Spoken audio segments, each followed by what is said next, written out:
শীতকালে শীত শীত শীত, কিন্তু শীত আর ভালো লাগছে না। কবে যে শীতটা যায়, মাঘ মাস পড়েছে, বলে মাঘে মাসে শীত চলে যায়, কিন্তু শীত যেন জড়িয়ে ধরছে, কিছু করার নাই। আর এখন বাজে 8:30 9টার মতো, কিন্তু ওদিকে ভাত বসিয়ে দিয়েছি। ভাত না বসালে মেয়েটা খেয়ে স্কুলে যেতে পারবে না, সেই কারণে। তারপর বিছানাপত্র তুলেছি, তার মাঝে চা বিস্কুট খাওয়া কমপ্লিট হয়ে গেছে কিছু কিছু, সবার নয়।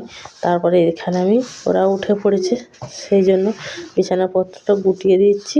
আর এখানে খাটের মধ্যেও বসে আছে, ও ডাইপার পরে আছে যেহেতু, তাই খাটের মধ্যেই বসিয়ে রাখলাম।